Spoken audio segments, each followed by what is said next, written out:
తాకట్లో ఉన్న మీ బంగారాన్ని విడిపించి ఆ రోజు ఆన్లైన్ రేటుకి కొంటాం. Sharma gold company. నమస్కారం, వెల్కమ్ టు సుమన్ టీవీ. నేను గీతాంజలి. జనవరి 30వ తారీఖు నుంచి మాఘమాసం ప్రారంభమవుతుందండి. అసలు మాఘమాసం విశిష్టత ఏంటి, ప్రత్యేకంగా ఎటువంటి పుణ్య దినాలు ఈ మాసంలో ఉంటాయి, అందరూ విధిగా ఆచరించవలసింది ఏంటి, ఈ మాసం అంతా ఎలా ఉండాలి, ఎలా ఉండకూడదు, వీటి గురించి వివరించేందుకు ప్రస్తుతం మనతో పాటు ఉన్నారు ప్రముఖ జ్యోతిషులు బ్రహ్మశ్రీ నందిభట్ల శ్రీహరి శర్మ గురువు గారు. వారితో మాట్లాడదాం. గురుగారు నమస్కారం అండి. వాగర్థావివ సంపృక్తౌ వాగర్థ ప్రతిపత్తయే జగతః పితరౌ వందే పార్వతీ పరమేశ్వరౌ. సదాశివసమారంభాం శంకరాచార్య మధ్యమాం అస్మదాచార్య పర్యంతం వందే గురు పరంపరాం.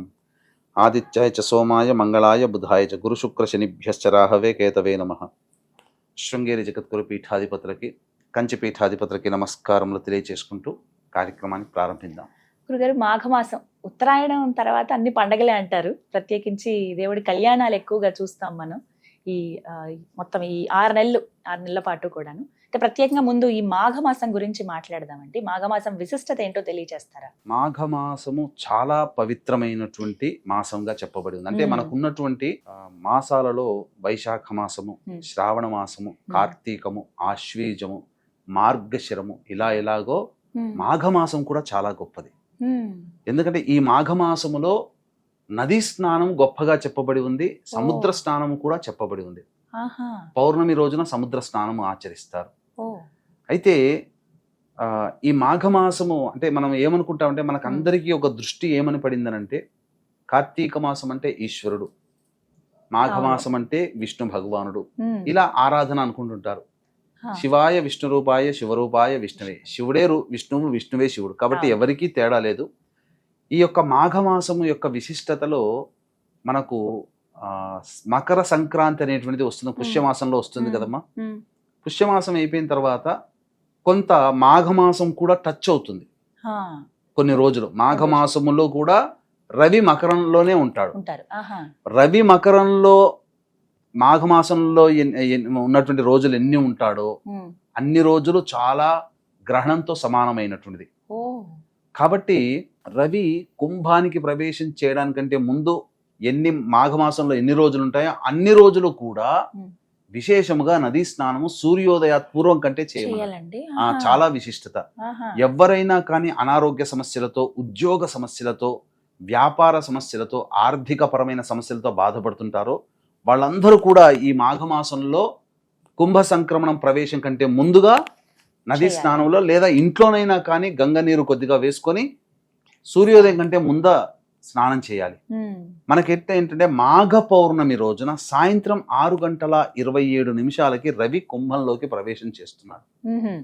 ఈ కారణం చేత 12వ తారీఖు వరకు కూడా చాలా గొప్పది. అంటే దాదాపుగా చెప్పాలంటే 15 రోజులు, సగం పౌర్ణమి అంటే 15 రోజులు కదా, 15 రోజులు చాలా పవిత్రమైంది. అందున శుక్లపక్షంలో కాబట్టి ఈ 15 రోజుల్లోనే మనకు అనేకమైనటువంటి పండుగలు ఉన్నాయి, గొప్ప పుణ్యతిథులు ఉన్నాయి. పౌర్ణమి తర్వాత ఉండేటువంటి గొప్ప పుణ్యతిథి కొన్నే ఉన్నాయి. ఏదంటే సంకష్టహర చతుర్థి అని, మాస శివరాత్రి, మహాశివరాత్రి, అంతే. కానీ పౌర్ణమి లోపలనే మాఘమాసంలో గొప్పవైనటువంటి తిథులు ఉన్నాయి.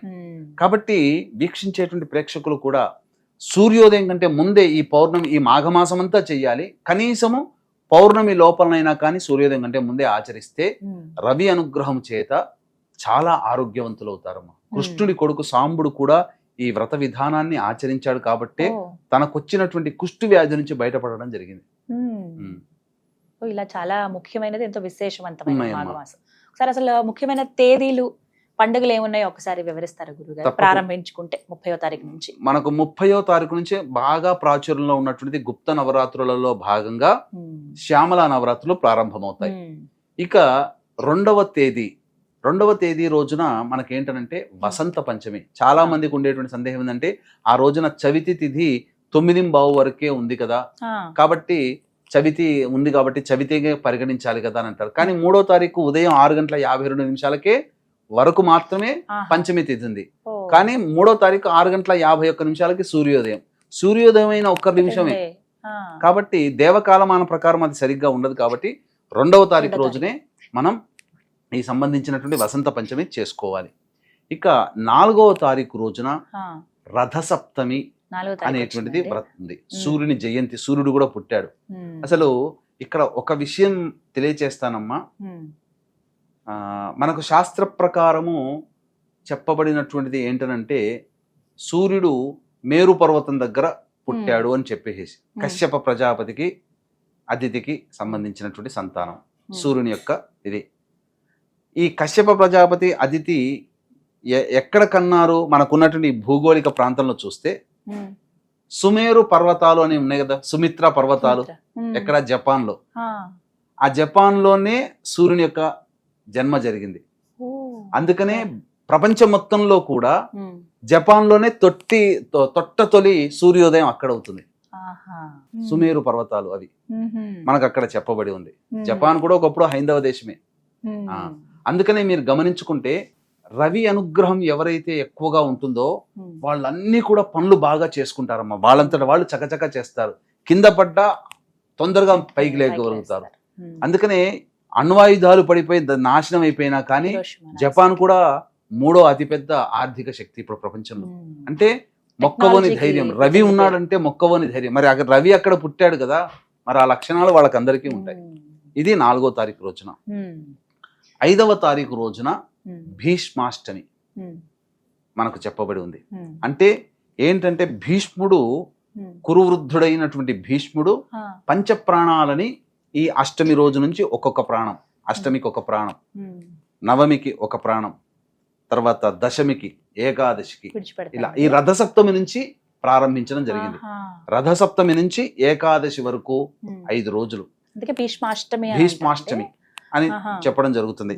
ఈ విధంగా ఈ ఏకాదశి రోజున నిర్యాణం చెందాడు ఉమ్, భీష్మ ఏకాదశి. ఉమ్, అందుకనే ఆ విధంగా చెప్పబడి ఉంది. ఉమ్, ఇంకా మరి మనం చూసుకున్నట్లయితే 8వ తారీఖు రోజున భీష్మ ఏకాదశి. ఉమ్, అసలు మనకు చెప్పాలి అని అంటే భీష్మ ఏకాదశి అని అంటే ఈ రోజున మనం గొప్పగా విష్ణు సహస్రనామ పారాయణం అలవోకగా మనం చెప్పేస్తున్నాం కదమ్మా. ఉమ్, ఆ విష్ణు సహస్రనామం పుట్టిందే ఈ ఏకాదశి రోజున. ఓ, భీష్మ ఏకాదశి భీష్మ ఏకాదశి రోజు. భీష్ముడు చెప్తేనే కదా ప్రపంచానికి తెలిసింది. ఆ, అలా తర్వాత 12వ తారీఖు రోజున మాఘ పౌర్ణమి, ఉమ్, కుంభ సంక్రమణం కూడా ఉంటుంది. ఉమ్, తర్వాత ఉమ్, ఈ భీష్మ ఏకాదశి రోజునే ఉమ్, ఈ లక్ష్మీ నరసింహస్వామి వారి కళ్యాణం గనక జరిపితే చాలా విశేషం. ఏకాదశి రోజు. ఏకాదశి రోజు ఆహా, చాలా విశేషంగా చెప్తారు. ఉమ్, తర్వాత ఉన్నటువంటిది 16వ తారీఖు రోజున ఉమ్, సంకష్టహర చతుర్థి, పౌర్ణమి తర్వాత పౌర్ణమి వచ్చే- తర్వాత 16వ తారీఖు రోజున. ఉమ్, ఇక 26వ తారీఖు రోజున ఉమ్, మహాశివరాత్రి. ఇవి ముఖ్యమైన రోజు. ఈశ్వరునికి సంబంధించినటువంటిది. సంకష్టహర చతుర్థి గణేశునికి సంబంధించినటువంటిది. ఉమ్, కాబట్టి విశేషమైనటువంటి పర్వదినాలమ్మ.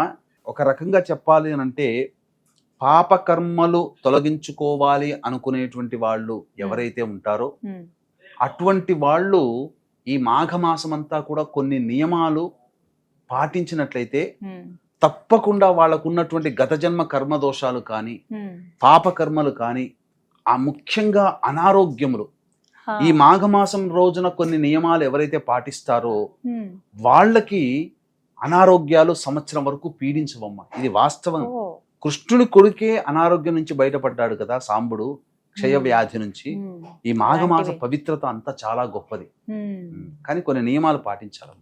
అసలు ఏంటి విధిగా ఆచరించవలసినవి ఏమిటండి? నియమాలు ఏమున్నాయి అసలు ఈ మాఘమాసంలో? ఈ మాఘమాసములో ప్రధానంగా అంటే ప్రస్తుతం కలియుగం అనేటువంటిది క్రోధ లోభాలతో ముడిపడి ఉందమ్మా. ఉమ్, ముఖ్యంగా కామాన్ని ఎవరు జయించలేకపోతున్నారు. కాబట్టి బ్రహ్మచర్య వ్రతాన్ని గనక ఆచరించినట్లయితే ఉమ్, ఈ మాఘమాసం అంతా వాళ్ళలో గొప్ప చైతన్య శక్తి వచ్చేస్తుందమ్మా. ఉమ్, ముఖ్యంగా అంటే మనస్సుని ఎవరికైనా, స్త్రీకైనా పురుషుడికైనా మనస్సుని అలవోకగా చెలింపచేసే శక్తి కామానికి ఉంటుంది. ఉమ్, అది నిగ్రహించుకొని గనక మనిషి కూర్చోగలిగితే ఉమ్, అతను ఏదైనా కానీ నిగ్రహించుకోగలుగుతాడు.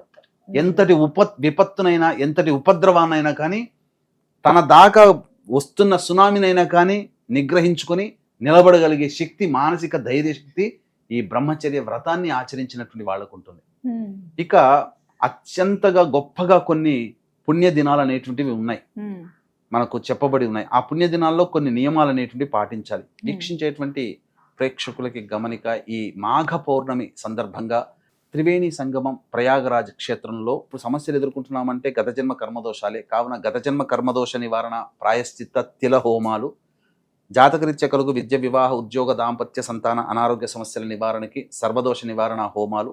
ఈ సంవత్సరం శని ప్రభావం 12 రాశుల మీద కూడా ఉంటుంది కాబట్టి మొత్తం 12 రాశుల వారికి సంబంధించి శని దోష నివారణ హోమాలలో భాగంగా, అనగా పర్ హెడ్ 2100 రూపాయలకి సర్వ దోష నివారణ, ప్రాయశ్చిత్త, తిల హోమాల్లో భాగంగా చేయించడం జరుగుతుంది. అలా వీటికి సంబంధించినటువంటి గోత్రనామాలు నమోదు చేసుకోవడం కోసం కార్యక్రమ తదనంతరం కాంటాక్ట్ చేసి తెలుసుకోవచ్చు. అలాగే మరుసటి రోజు మఖా నక్షత్రం ఉన్నది. ఈ మనకు పుష్కరాలు ఎలాగో కుంభమేళాలో కూడా పిండ ప్రదానం జరిపితే అంత మంచిది. కావున భర్త వైపు 3 తరాలు, భార్య వైపు 3 తరాల్లో మరణించిన వారి యొక్క ఆత్మతృప్తి కోసం బ్రాహ్మణుని కర్తగా పెట్టి పిండ ప్రదాన తర్పణాది కార్యక్రమాలు విశేషంగా మాఘమాసంలోనే చెయ్యాలి త్రివేణి సంగమం దగ్గర. కాబట్టి అది కూడా చేయించడం జరుగుతుంది. వీటి వివరాలు కూడా కార్యక్రమ తదనంతరం తెలుసుకోవచ్చు.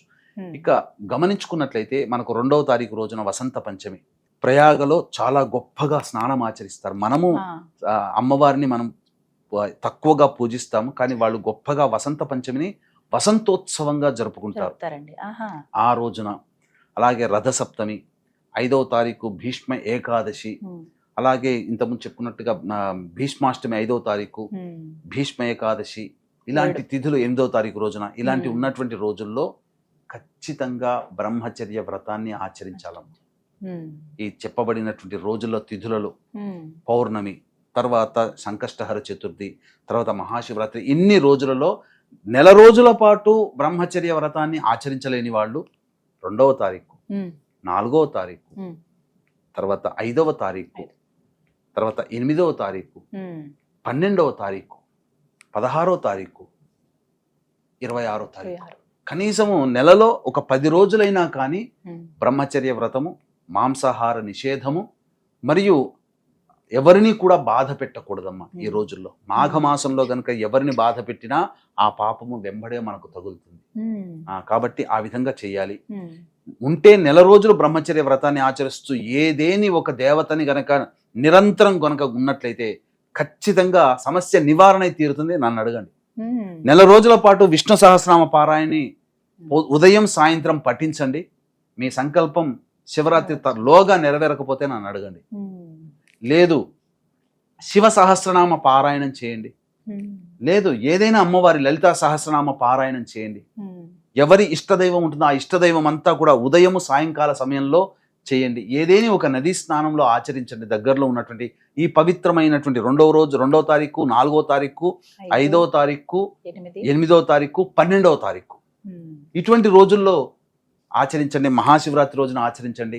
ఖచ్చితంగా వాళ్ళకున్నటువంటి దైవిక శక్తి చాలా గొప్పదమ్మా. ఈ నియమాలు ఈ నెలలో పాటించినటువంటి వాళ్ళకి వాళ్ళలో చైతన్య శక్తి చాలా గొప్పగా ఉంటుంది. ఉద్యోగం కోసం మేము బాధపడుతున్నాం, ఉద్యోగంలో ఇబ్బందులు ఎదుర్కొంటున్నాం, ఉద్యోగం రాక ఇబ్బంది పడుతున్నటువంటి వాళ్ళకి ఈ చెప్పిన నెల రోజుల పాటు చేయండి. ఖచ్చితంగా ఉద్యోగం వచ్చి తీరుతుంది. వాస్తవం. ఈ విధంగా మాఘమాసం అంతా కూడా చాలా అన్ని పుణ్యమైన రోజులు కాబట్టి చాలా చక్కగా వివరించారు గురుగారు. ధన్యవాదాలు. సర్వం శ్రీ ఉమామహేశ్వర పరబ్రహ్మార్పణమస్తు.